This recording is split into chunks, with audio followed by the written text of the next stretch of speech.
ஒரு கட்சி தன்னோட கூட்டணிக்கு வரணும், தங்களோட எதிர்பார்த்து அழைக்கிறது இயல்பு தான். இது இன்னைக்கு நேரத்தில் இல்லை, நீண்ட காலமா அழைப்பாங்க. உங்களுக்கு தெரியும் என்னுடைய நிலைப்பாடு, அது ஒரே நிலைப்பாடு தான். அதை திரும்ப திரும்ப சொல்றதுக்கு அது ரொம்ப இதா இருக்கு. அதையே திரும்ப திரும்ப பதிவு செய்ய வேண்டியது இருக்குது. அதனால எங்க கொள்கை அது இல்லை. தேர்தல் அரசியல், கட்சி அரசியல் செய்கிறவர்கள் தான் கட்சிகளை தேடி, கட்சி தலைமையை தேடி, கட்சி தலைமை அலுவலகங்களை தேடி போவாங்க. நாங்க முழுக்க முழுக்க மக்கள் அரசியல் செய்கிறவர்கள், மக்களிடமிருந்து மக்களுக்காக வந்த பிள்ளைகள். அதனால நாங்கள் எப்போதும் மக்களை தேடி மக்களுக்காக தான் அரசியல் செய்வோம். மக்களோடு சேர்ந்து தான் தேர்தலை சந்திப்போம். அது என் மக்களுக்காக சந்திப்போம். அது தொடர்ச்சியா 4 முறை முதன்மை தேர்தல், 2 சட்டமன்றம், 2 பாராளுமன்றத்தை எதிர்கொண்டிருக்கோம்.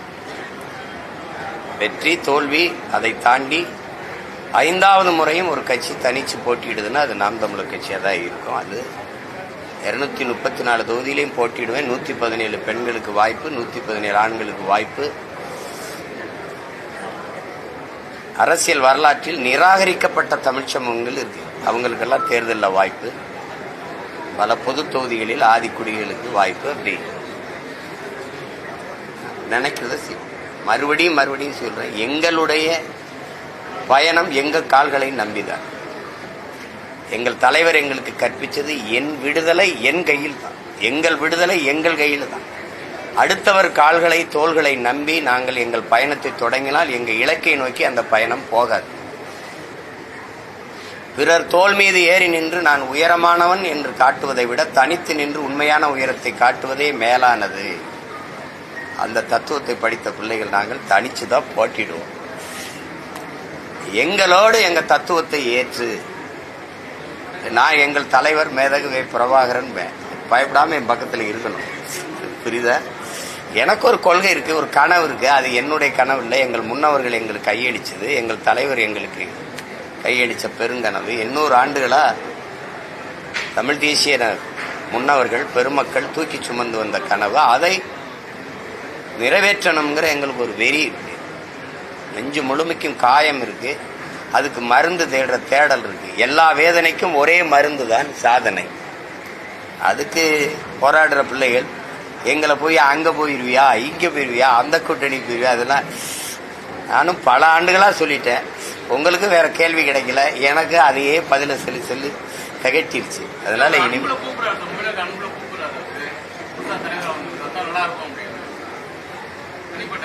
யாரு கூப்பிடல, எல்லாரும் தான் கூப்பிடுவாங்க. அது அழைக்கிறாங்க, அதுக்கு நன்றி. அழைக்கிறாங்க, நன்றி. அது எல்லாரும் தான் அழைப்பாங்க. இது எங்க நிலைப்பாடு.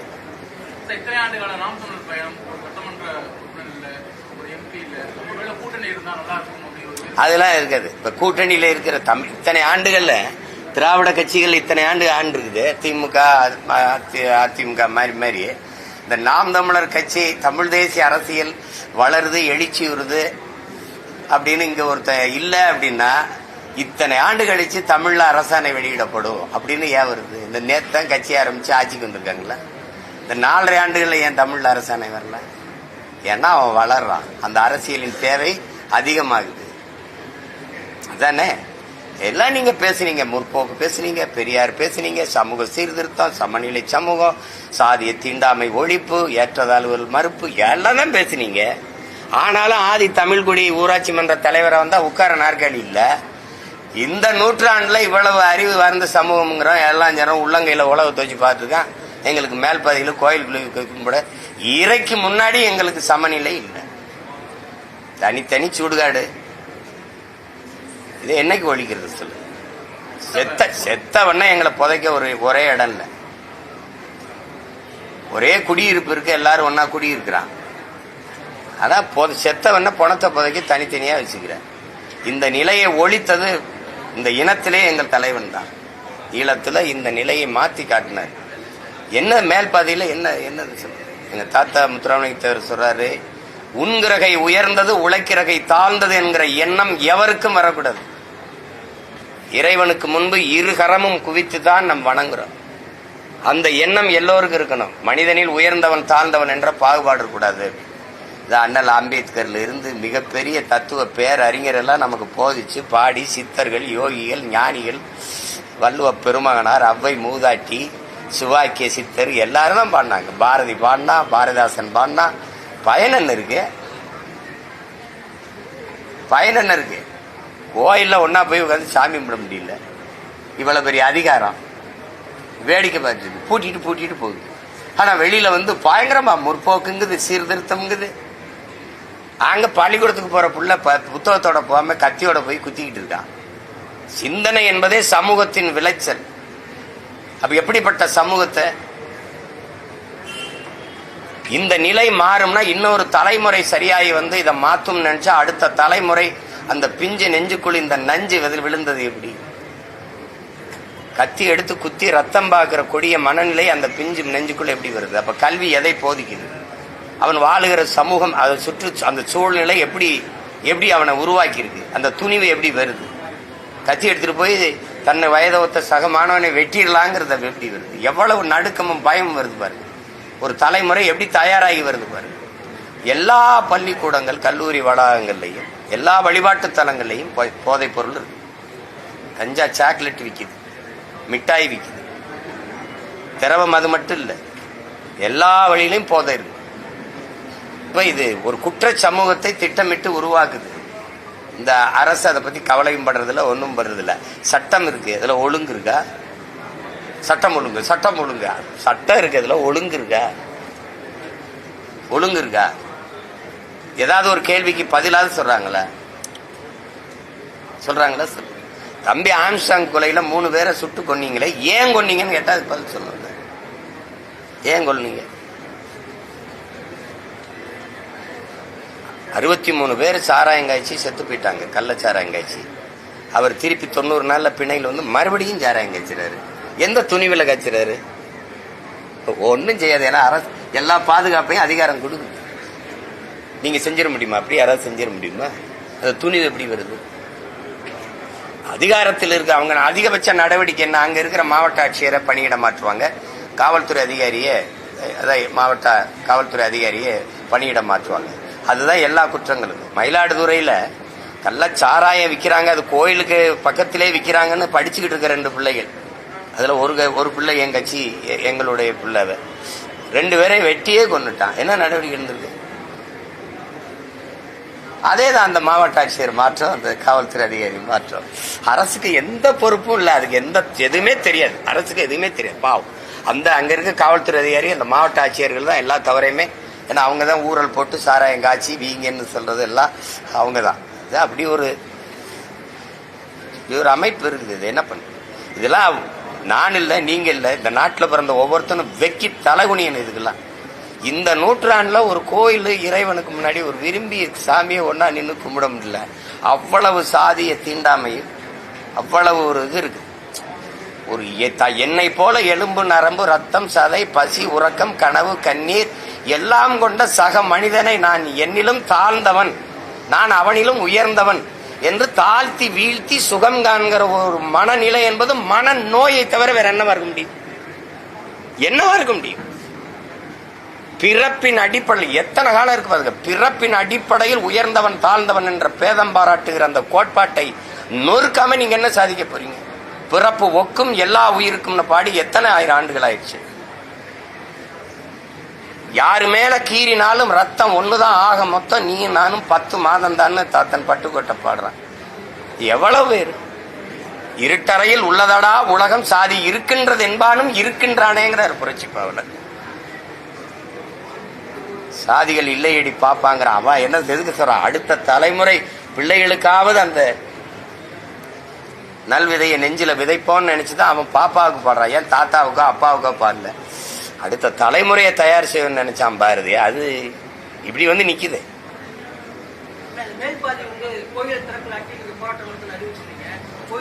அது நான் சொன்ன கோயில் நுழைவு போராட்டம் செய்வேங்கிறதுக்காக தான் அவங்க அறிவிச்சாங்க. ஒரு அரசு இவ்வளவு வலிமை பெற்ற, இதை விட கொடுமை பேச்சுவார்த்தை செய்யறதுக்கு என்ன இருக்குது இங்கே? இப்ப இந்த ஆட்சி, ஆமா போவேன். அது என்ன, இந்த ஆட்சியாளர்களை பத்தி பாத்தீங்கன்னா இந்த திராவிட ஆட்சி எப்பவுமே ஓட்ட குறி வைக்கும். நாட்டை பத்தி கவலைப்படாது, மக்களை பற்றி கவலைப்படாது. இப்ப இங்க எதை பண்ணா இந்த சாதி ஓட்டு போயிடும், இங்க போனா இந்த சாதி ஓட்டு போயிடும். அதேதான் வேங்கை வாசல்லையும் அதே தான் பண்ணிச்சு.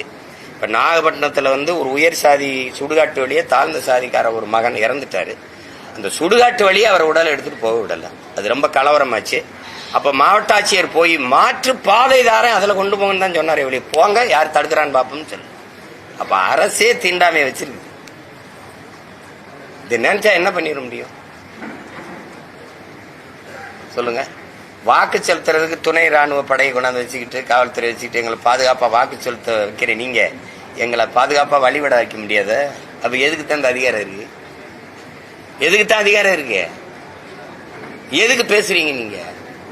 பெரியார் சமூக சீர்திருத்தம் செஞ்சு விட்டாரு, சாதியை ஒழிச்சு விட்டாரு, முற்போக்கு எல்லாம் பேசுனீங்க. எங்க இருக்குது? ஒரு கோயில் வெளியில தெரியுது, எத்தனை கோயில் இப்படி பூட்டி கிடக்கு? சும்மா இது வருது.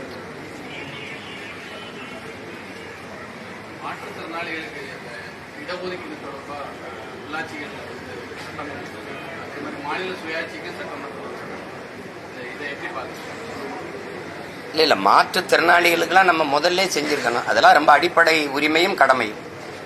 அவங்க பல தடவை போராடும் போது இந்த அரசுகள் என்ன செஞ்சிச்சுன்னு நான் சொல்லி தெரிய வேண்டியதில்லை தம்பி. உங்களுக்கு இரவோட இரவா பாரவுந்துல ஏற்றி கொண்டு திருப்பி வர முடியாத காடுகளில் இறக்கி விட்டு போனது இருட்டுக்குள்ள உங்களுக்கு தெரியும். ஏன்னா நான் அவங்களோட நின்று போராடினதை அந்த கண்ணீரை, கவலையும் கண்ணீரையும் நான் பார்த்தவன்.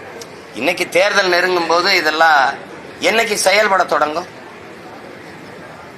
மாநில தன்னாட்சியை என்னைக்கு பேசுறீங்க? என்னைக்கு பேசுறீங்க? மாநில சுயாட்சியில எதாவது வருது? மாநில சுயாட்சியில எதாவது வருது? கல்வி உரிமை வருதா? மருத்துவ உரிமை வருதா? வரி வருதா? போக்குவரத்து சாலை போடுதல் பராமரித்தல் இதெல்லாம் வருதா? எதெல்லாம் மாநில உரிமையில வருது? மாநில சுயாட்சி சரி, அது தாங்க தன்னாட்சிங்கிற. நீங்க சுயாட்சி சரி, ஏதோ ஒரு ஆட்சி என்னைக்கு போடுறீங்க? என்ன நேற்று தான் கட்சி ஆரம்பிச்சு இன்னைக்கு ஆட்சியில் உட்கார்ந்துருக்கீங்க, உடனே மாநில தன்னாட்சியை கேட்குறீங்களா? 18 ஆண்டுகள் தொடர்ச்சியா மத்திய அமைச்சரவையில இந்திய ஒன்றிய ஆட்சி அவையில இருந்த ஒரு கட்சி, ஒரு மாநில கட்சி திமுக தான். அன்னைக்கெல்லாம் இந்த மாநில தன்னாட்சியை கேட்டு பெறாது. இந்த கல்வி உரிமை பறிபோனதப்போ இங்க பதவியில் இருந்தது யாரு? நீங்க. இப்ப 18 ஆண்டுகள் அங்க இருந்தீங்களா? அப்ப கேட்டு திருப்பி கொண்டு வந்திருக்கலாம். வலிமையா அதிகாரத்தில் இருக்கும்போது அது மாநில உரிமை. கல்வி என்பது மானுட உரிமை, இந்த நாட்டில் மாநில உரிமையும் கூட. அதை நீங்க எப்படி அங்க தாரவார்த்து கொடுத்துட்டு இப்ப நீட்டுக்கு எதிராக ஒரு தீர்மானம் போடுறேங்கிறீங்க? கொண்டு வரும்போது பேசாம இருந்தீங்க. இப்ப மாநில தன்னாட்சி யார்கிட்ட கேக்குறீங்க? பிஜேபி அரசு கிட்ட. அது மாநிலங்கள் பிரிக்கப்பட்டதே தவறுன்னு பேசுது. அதுகிட்ட போய் நீங்க மாநில தன்னாட்சி கேக்குறீங்க. ஒரு மாநில தன்னாட்சி என்பதே அந்த மாநிலத்தை, அந்த மாநிலத்தின் மகன், அந்த மண்ணின் மகன், அந்த மண்ணை சார்ந்த அந்த இனத்தின் மகன் ஆள்வதான் முதன்மையான உரிமை. மாநில உரிமையிலே மிக முதன்மையான உரிமை. வந்தேன் போனவெல்லாம் நாட்டை ஆண்டுட்டு எல்லா உரிமையும் பறி கொடுத்துட்டு என் மலையை வெட்டி நீங்க ஒரு கேள்வி கேட்கிற அதுக்கு பதில் சொல்ல மாட்டேங்கிறீங்க. கேரளாவில் மலை இருக்குதா இல்லையா? இருக்குது. மேற்கு தொடர்ச்சி மலையின் தொடக்கம் எங்க? கேரளாவில். கேரளாவுக்கு விளிங்கத்துல துறைமுகம், கேரளாவில் கட்டடங்கள், கேரளாவில் சாலை போடுதல். இதற்கு ஏன் அவர்கள் மலையை வெட்டாமல் கன்னியாகுமரியில் இருக்கிற அந்த என்னுடைய மலையை, மேற்கு தொடர்ச்சி மலையை வெட்டி ஏன் ஏத்தி போகணும்? ஏன் ஏத்திக்கிட்டு போகணும்? கர்நாடகால மலை இருக்கா இல்லையா? இருக்கு. அப்ப ஏன் என்னுடைய தருமபுரி கிருஷ்ணகிரியில இருந்த மலையை அவர் யுவராஜ், அந்த பாரவுந்து சங்கத்தின் தலைவர், ஒரு நாள் பெர் டே, ஒரு நாளைக்கு லட்சம் டன் போகுதுன்ற, லட்சம் டன் போகுதுன்ற ஒரு நாளைக்கு. அப்படின்னா ஓராண்டு, ஒரு மாசம், ஓராண்டு மழை எங்க இருக்கும்? மழை இல்லைன்னா நிலம் பாலைவனம் ஆயிரும். மழை இல்லாத நிலம் பாலைவனம் தெரியாதா? எந்த அதிகாரத்தில் இந்த மலை வரையங்களை நீங்க வளர்க்க முடியும்? ஒரு அடிப்படை அறிவு தானே இது. என் தம்பி கோபி நாயனா இருக்கு. பகுத்தறிவுங்கிறது என்ன? மலையை வெட்டக்கூடாதா, அது தாயின் முளை மார்பு போல பூமி தாயின் மலை மார்புடான் ஒரு அடிப்படை அறிவு தானே பகுத்தறிவு. அது இல்ல உனக்கு? மனித உடலுக்கு தோல் மாதிரி ஆத்துக்கு மணல், உலகத்தின் தலை சிறந்த நீர் வடிகட்டி நீர் தேக்கி மணல், அது அல்ல கூடாத ஆறு செத்து போகும். இந்த அடிப்படை அறிவு இல்ல உனக்கு? எப்படி வீடு கட்டுறதுன்ற? இத்தனை ஆயிரம் ஆண்டுகளா வாழ்ந்து கோட்டை கட்டி ஆண்ட ஒரு இனம் ஆத்த கொன்னு மலையை நொறுக்கித்தான் கோட்டை கட்டிச்சா? என் பாட்டங்க இத்தனை வீடு, நாங்கெல்லாம் வீடு கட்டி வாழ்ந்தது இந்த நாட்டில் இருக்க ஆத்து மணல் அள்ளி அள்ளி மொத்தமா தின்னா. இந்த மண்ணின் மக்களின் மணல் தேவைக்கு மட்டும்தான் ஆற்று மணல் அள்ளப்பட்டதா? யாரு மனச்சான்றோட பதில் சொல்வா? அரபு நாட்டுல விக்கல, அருகில் இருக்கிற மற்ற மாநிலங்கள்ல விக்கல. இங்க பாலாற்று மணல், இங்க தாமிரபரணி ஆற்று மணல், இங்க மணல் கிடைக்கும் எழுதி வச்சு கேரளா கர்நாடகால விக்கல. என்ன உரிமை நீங்க பாதுகாக்க போறீங்க? எனக்கு காவிரியில் இருக்கிற நதிநீர் உரிமை இருக்கா? எனக்கு 410 டிஎம்சி தண்ணி வந்துகிட்டு இருந்ததுல ஏன் 150 டிஎம்சி 50 டிஎம்சிக்கு போய் மண்டியிட வேண்டிய நிலைமையை உருவாக்குறது இந்த திமுக, இந்த காங்கிரஸ். யாருக்கிட்ட கேட்கறீங்க தன்னாட்சி? யார் தரப்போறா? யார் தரப்போறா?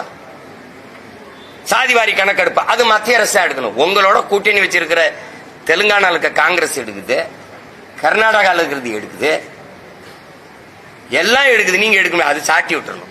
இஸ்லாமிய சிறைக்கைதி அது ஆளுநர் கையெழுத்து பண்ண, அவர் போட மாட்டாருன்னு தெரியுது.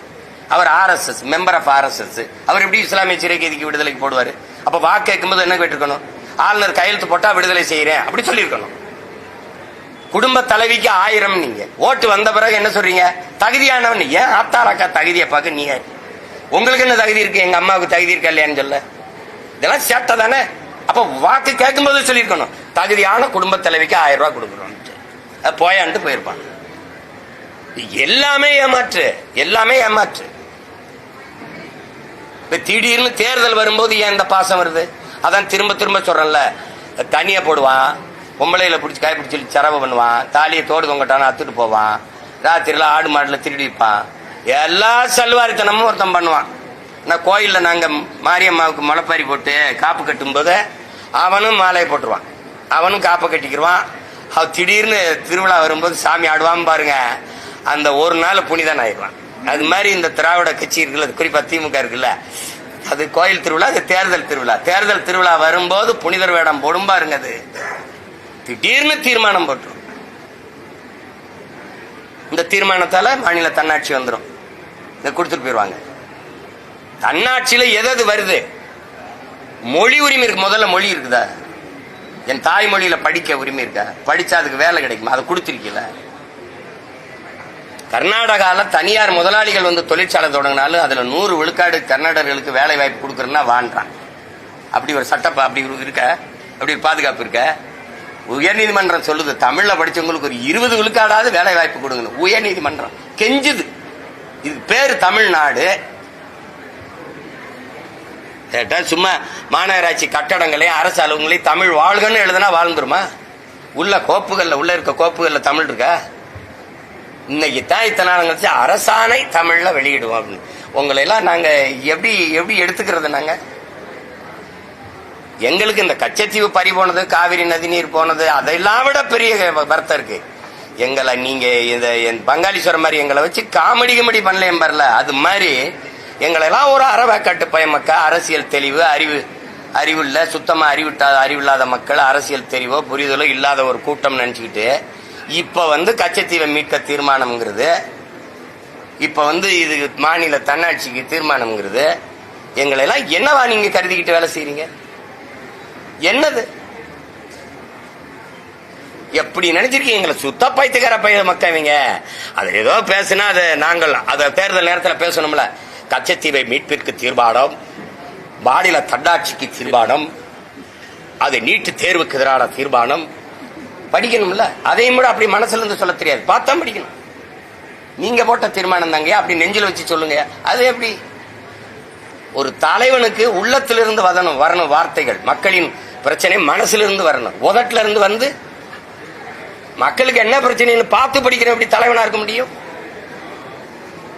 அப்புறம் வந்து திடீர்னு உங்களுக்கு எல்லாம் என்ன பிரச்சனைன்னு நாங்க ஒரே கும்பிட, ஐயா 65 வருஷமா நீங்க தாயா பிரச்சனை, எங்களுக்கு வேற எந்த பிரச்சனையும் கிடையாது.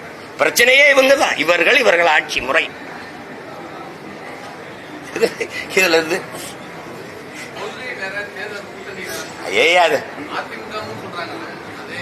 அது அவர்களுக்கு, எங்களுக்கு இல்ல. இத்தனை தம்பிமார் இருக்கிறீங்க, இவ்வளவு படிச்ச பிள்ளைங்கள், உங்களுக்கு மிகப்பெரிய பொறுப்பும் கடமை இருக்கு. ஊடகத்துல நற்செய்திகளை, நல்ல கருத்துக்களை கொண்டு போய் விதைக்கிறது. நீங்க சொல்லுங்க, கூட்டணி இல்லாமல் எப்படி வெல்ல முடியும்னு கேட்கிறேன். நீங்க கொள்கை இல்லாம எப்படி வெல்ல முடியும்னு ஒருத்தரை கூட கேட்கலையே. கொள்கை முக்கியமா, கூட்டணி முக்கியமா? கூடி கொள்ளையடிச்சா, கூடி கொலை செஞ்சா சரின்னு ஏற்கிறீங்களா? உலகத்துல நீங்க சொல்லுங்க, நெருப்பை எப்படி நெருப்பை வச்சு அணைப்பீங்க? நெருப்பை தண்ணீர் வச்சு தானே அணைக்கணும், அப்படித்தானே? தீமையை எப்படி தீமையை வச்சு ஒழிப்பீங்க? நீங்க உலகத்தில் இருக்க எல்லா சித்தாந்தங்களும் எடுத்துக்க. இறைமகன் இயேசுகிட்ட போங்க, இறை தூதர் நபிகள் நாயகிட்ட போங்க, இல்ல பகவான் கிருஷ்ண பரமாத்மாட்ட போங்க, இல்ல சித்தர்கள் ஞானிகள் யோகிகிட்ட போங்க. தீமையை நன்மையை வச்சுத்தான் ஒழிக்க முடியும். அதுதான் எல்லா ஞானிகளும் மேதைகளும் நமக்கு கற்பிச்சது. தீமைக்கு மாற்று எப்படி இன்னொரு தீமை? சரி, திமுக அதிமுக போயிடும். ஊழலா லஞ்சத்தை ஒழிக்கணும். எப்படி ஒழிப்பிய? மது ஒழிக்கணும். இங்க மது இருக்குதா இல்லையா? அவன் 65 ரூபா கமிஷன் வாங்கினா கூட 25 ரூபா போட்டு வாங்குவான ஒழிய ஏதாவது இருக்குன்னு சொல்லு. இல்ல எதுல மாறுதல் சொல்லுங்க. இந்த கொடியில அண்ணா இருக்காரு, அங்க இல்ல, அவ்வளவுதான். பார்ட்டி செஞ்சிருக்கு, பாலிசி செஞ்சிருக்க. சொல்லுங்க தம்பி, நாங்க வந்தது தெளிவாய்க்கிறோம். ஒவ்வொரு தடவை இந்த கேள்வி எழுப்பக்கூடாது. ஆள் மாற்றம் ஆட்சி மாற்றத்துக்கு வரல. நாங்கள் அடிப்படை அமைப்பு அரசியல் மாற்றத்திற்கு வந்த புரட்சியவாதிகள், கட்டிய கட்டடத்திற்கு வெள்ளையடிக்க வந்த சீர்திருத்தவாதிகள் அல்ல. இந்த கட்டடத்தை தகர்த்து விட்டு புத்தம் புதிதாக ஒரு மாற்று கட்டடத்தை கட்ட வந்தவர்கள். அதைத்தான் இளைய புரட்சியாளன் பகத்சிங் கற்பிச்சிருக்கான். வெளிப்படையாகவே அநீதிகளால் கட்டமைக்கப்பட்ட சமூகத்தை தகர்த்து முற்றுமுழுதாக புதிய ஒரு சமூகத்தை படைப்பதற்கு பெயர்தான் புரட்சிங்கிறான். அதை செய்ய வந்த பிள்ளைகள். நீங்க இந்த மது, மதம், சாதி, போதை, இந்த ஏழ், பசி, வறுமை, பட்டினி, ஊழல், லஞ்சம், கொலை, கொள்ளை, அடக்குமுறை, இதெல்லாம் இல்லாத ஒரு தேசம் படைக்கணும்னா அது புரட்சியால மட்டும்தான் முடியும். அந்த மகத்தான மக்கள் புரட்சிக்கான பணியை தொடர்ந்து நாங்க செஞ்சுக்கிடுவோம். அதுல போய் நீங்க அண்ணா அவரோட சேர்ந்துருக்கணும், இவரோட சேர்ந்துருக்கணும். உங்களுக்கு எல்லாம் என்ன ஒன்னாப்தி பார்ட்டியாக்கி என்னையும் ஜோலியை முடிச்சு விட்டுறணும்னா நீங்களும் 10-12 வருஷம் ஆசைப்படுறீங்க. நானும் சிக்காம ஓடிட்டுறேன். நான் என்ன இங்க இருக்க ஐயா கருணாநிதி, அம்மையார் ஜெயலலிதா இவங்களை பார்த்து அரசியல் செய்ய வந்த பையன் நினைச்சிருக்கீங்களா? அப்படி ஆள் நினைச்சிருக்கீங்களா? உலக நாடுகள்லாம் எழுத்த போதும் ஒரு ஆளா சண்டை செஞ்ச தலைவனின் பிள்ளை நாங்க. விடுங்க, அதெல்லாம் எனக்கு ஒண்ணும் இல்லது. கூட்டணி வச்சு 10 சீட்டு வென்றுட்டேன். வென்று போய் என்ன பண்ணுவேன்? வென்று போய் இன்னும் எங்க முன்னவர்கள் என்ன செஞ்சுட்டாங்க? ஏதாவது பேசுவாங்க, அவை குறிப்பில இருந்து நீக்குங்கம்பாங்க. அதுக்கு வெளியில இதே பேசிடலாம். மக்கள் மன்றத்தில் பேசவே மகத்தான செய்திகள் கோடி இருக்கு. அங்க போய் என்ன போய் சாணியை தட்டலாம்? என்ன இந்திய தேசத்தை ஏற்றுக்கொண்டு தமிழ் தேசியம் பேசுறது நான்சென்ஸான அரசியல் சொல்லி திருமாவளவன் பேசுறாரு. தமிழ்நாடு கேட்கலாமே தவிர தமிழ் தேசியம் இந்திய தேசத்தை ஏற்றுக்கொண்டவர் தமிழ் தேசிய அது எங்களுடைய அண்ணனுடைய கருத்து. பரவாயில்ல, அது எங்க அண்ணனுடைய கருத்து. அந்த கருத்தை நான் மதிக்கிறேன். ஆனா அதை ஏற்கல. விட்டுருங்க, வேற ஏதாவது பேசு. நான் பேசுற அரசியல் இருக்குல்ல, நாங்க செஞ்சுக்கிட்டு இருக்க அரசியல் 2006, 2004, 2005 காலகட்டங்கள்ல இதையெல்லாம் எனக்கு கற்பித்த பேராசான் யாரு தெரியுங்களா? யாரு? இப்ப கைகட்டி இருக்கல, இதே மாதிரி எங்க அண்ணன் அங்கே பேசிட்டு இருக்கும்போது முன்னாடி உட்கார்ந்து இருந்த பையன் தான் நான். புரியுதா? அதனால அதை விட்டுறணும். அந்த இடத்துக்கு போகக்கூடாது. எனக்கு நான் எதிரியை கருவில் இருக்கும்போதே குறிச்சிட்டேன், இவனை தான் நான் ஒழிக்கணும்ட்டு. அப்புறம் இது உங்க அண்ணன் இப்படி பேசுறாரு, அவர் பேசுறாரு. அது எங்க அண்ணன் கருத்து. சரி, அவ்வளவுதான், விட்டு போயிடணும். வேற ஏதாவது கேளுங்க.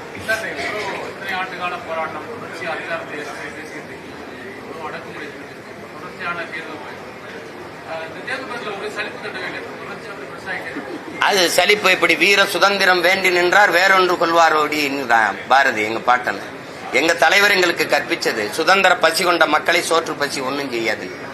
உயர்ந்த லட்சியமும் நோக்கமும் கொண்ட ஒருத்தனை இந்த தற்காலிக தோல்விகளோ இதெல்லாம் அடக்குமுறையோ ஒடுக்குமுறையோ சிறையோ வழக்கோ அதெல்லாம் ஒன்னும் செய்யாது. நாங்க நாங்க செய்யறதெல்லாம் அது என்ன?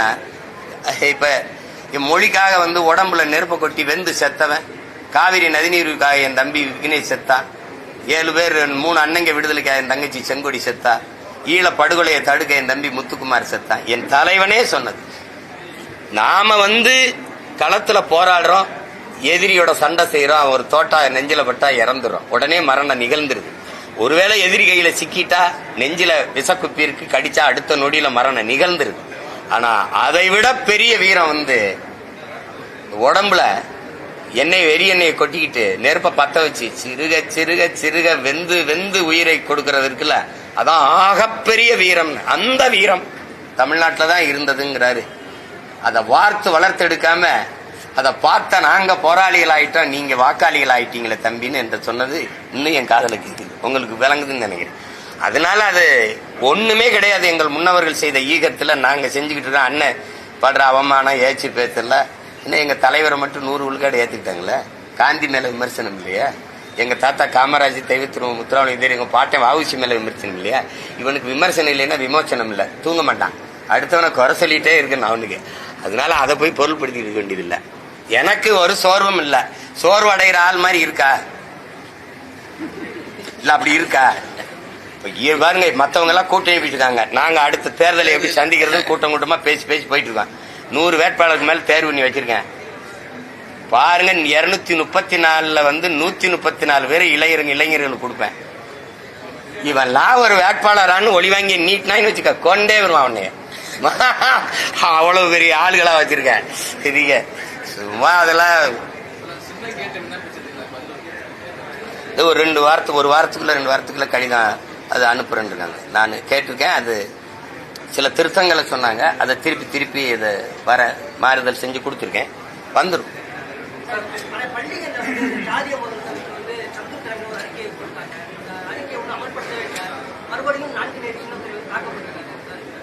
அதுதான் இது வந்து ஒரு குறிப்பிட்ட ஒரு இதை வந்து குறை சொல்லி சரியில்லை தம்பி. இது நம்ம எல்லாருமே பொறுப்பேற்கணும்.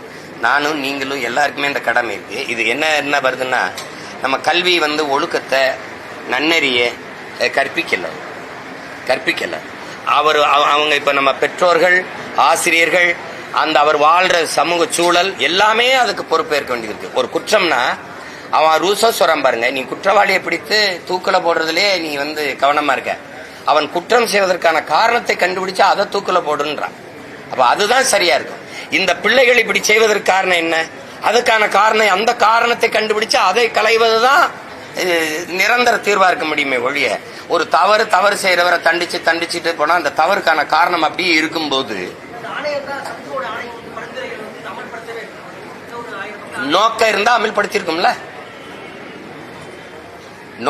அமல்படுத்திருக்கும்ல. சரி, அந்த துப்பாக்கி சூட்டுக்கு மட்டும்தான் அம்மா அருணா ஜெகதீசன் கொடுத்த அந்த அறிக்கை இருக்குல்ல, அதுல என்ன நடவடிக்கை இருக்குது? 3 மணி நேரம் நேர் நின்று சாட்சி சொன்ன ஒரு அரசியல் கட்சியை சார்ந்தவன் நான் மட்டும்தான் இருக்கேன். நான் கொடுத்தேன். அதுக்கு என்ன நடவடிக்கை இருந்திருக்குது சொல்லுங்க? எல்லாம் குழு. இதுவரை 30 குழுவா இன்னும் போடப்பட்டிருக்கு. நான் பல முறை சொல்லிட்டேன், புழு கூட அரையங்கள நகரும், இந்த குழு அதுவும் நகராதுன்னு சொல்லிட்டேன். சும்மா அந்த நேரத்துல ஒரு சாலையில நீங்க பயணம் பண்ணிட்டு போனீங்கன்னா தம்பி, அப்படி சாலையை கொஞ்சம் பறிச்சு போட்டிருப்பாங்க, அப்ப டேக் டைவர்ஷன் போடுவாங்க, அப்படி திருப்பி விடுறது. அந்த அவங்க மொழியில மடை மாற்றுதல் அப்படிம்பாங்க. அந்த நேரத்துல நீங்க கொந்தளிச்சுட்டு இருக்கும்போது அப்படி நாங்க ஆதிநாராயணன் தலைமையிலே நாங்கள் இந்த இஸ்லாமிய சிறைக்கைதில் விடுதலைக்கு ஒரு குழு போட்டிருக்கோம். தங்கச்சி ஸ்ரீமதி இறந்து போனால் அதை விசாரிக்க 2 நீதிபதிகள் தலைமையிலே இன்ன வரைக்கும் அந்த கிராமத்துல விசாரிக்கிறாங்க. ஒரு கிராமத்துல ஸ்ரீமதிக்கு சொல்லுங்க, சிபிசிஐடி இன்ன வரைக்குமா விசாரிக்குது தம்பி?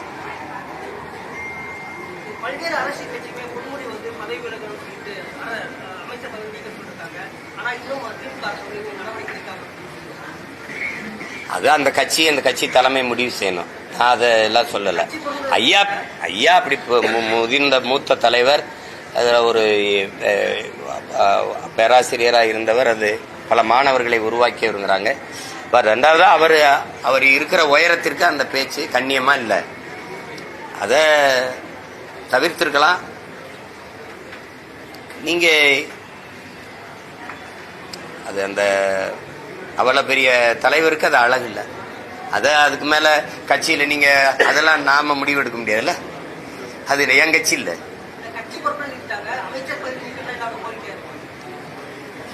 நீக்குனா நீங்க ஆறுதல் அடைஞ்சிருவீங்கன்னு நினைக்கிறேன் இல்லையா? நீக்குனா அவர் பேசுனது சரின்னு ஆயிருமா என்ன சொல்லுங்க. அது அவங்கதான் முடிவு எடுக்கணும்.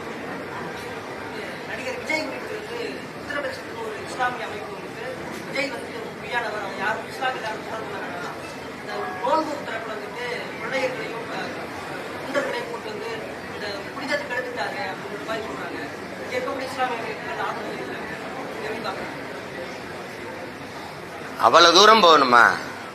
எனக்கு தம்பியை பற்றி தெரியும். அது மாதிரிலாம் உள்நோக்க வச்சுக்கிட்டு செய்யற ஆள் கிடையாது. ஒரு யதார்த்தமான ஆள். அது தொழுகைக்கு அதை வந்து நீங்க இஃப்தார் விருந்துல கலந்துக்கிறீங்க நோன்பு திறப்புல அப்படின்னா அது கூப்பிட்டுருப்பாங்க, போயிருப்பாங்க. அதுல போய் இவ்வளவு தூரம் பீகார்ல இருந்து, பஞ்சாப்ல இருந்து, பாகிஸ்தான்ல இருந்தெல்லாம் வந்துட்டு அறிக்கை விட்டுட்டு இருக்காங்கல்ல, அதெல்லாம் ரொம்ப வேடிக்கையா இருக்கு. அது விஜயை பத்தி உங்களுக்கு தெரியாதா? சொல்லுங்க, தெரியுமா தெரியாதா? இதெல்லாம் இது சும்மா ஏதோ சொல்லணும் பேசணுங்கிறதுக்காக பேசுறதுக்கெல்லாம் நம்ம பதில் பேசிட்டு இருக்க வேண்டியதில்லை. எனக்கு தனிப்பட்ட முறையில் தம்பியை தெரியும். அதெல்லாம் சும்மா பேசுவாங்க. அவங்களுக்கு ஏதோ பேசணும், ஒரு கவனத்தை தன் பக்கம் இழுக்கணுங்கிறதுக்காக பேசுறது தான் இதெல்லாம். இப்படிலாம் பேசுனீங்கன்னா அடுத்த தடவை இப்தார் வந்து கூப்பிட்டா வருவார் அவரு? சொல்லுங்க. இல்லைன்னா என்னை மாதிரி இருந்துடணும். எனக்கு நிறைய சொந்தக்காரங்க இருக்காங்க. எனக்கு பூரா சொந்தம் பூரா இஸ்லாத்தில். மச்சான் அப்படின்னு அனுப்பிடுங்க, மச்சா சித்தப்பா அனுப்பிடுங்க, நான் வீட்டில் குடிச்சுக்கிறேன். அங்கே போய் இந்த ஒரு நாள் இஸ்லாமிய வேஷம் போட்டு கஞ்சியை குடிச்சிட்டு தொப்பியை மாட்டிட்டு வந்து அந்த நாடகம் வந்து எத்தனை நாளைக்கு நடத்துவீங்க? நான் என் மக்களினுடைய அவங்களுக்கு உறவானவன், உரிமைக்கு நிற்கிற உரிமைக்கானவன், அவங்களுக்கு அவங்க உணர்வுக்கானவன், உயிரானவன், அவ்வளவுதான். அந்த உணவுக்கானவன் இல்லை. உணவை கொடுத்தா சாப்பிடுவேன். அது சும்மா போட்டு அந்த நேரத்தில் இந்த வாக்குன்னு ஒன்று இல்லைன்னா நீ மதிச்சு போய் இப்தார் விருந்தில் குறிப்பிய. அது நெத்தியில திருநீரோட தொப்பியை போட்ட ஆளுகள்லாம் இருக்கு, பார்த்திருக்கீங்களா? அதை நான் ரசிக்கல. அது எல்லாரும் செய்யறாங்க, அதனால நானும் செய்யணும்னு ஒன்று விதி இல்லை. அதனால நான் அதை தவிர்த்துக்கிறேன். அதுக்காக எனக்கு வந்து அது இல்லை, நீங்க போய் ஏன் பங்கேற்கீங்கலாம் விமர்சனம் இல்லை. அதான் அவங்க விருப்பம். நான் செய்யறதுல யாரும் எங்க உறவினரும் நீ வந்தேதையும் தீரணும்னு யாரும் என்னை கூப்பிடுறதும் இல்லை. புரியுதுன்னு நினைக்கிறேன். அதனால அதுல திரும்ப திரும்ப சொல்ற இந்த மாதிரி குற்றச்சாட்டுகள்லாம் தம்பி விஜய் மேல வைக்காதீங்க. அது நல்லா இல்லை. வேற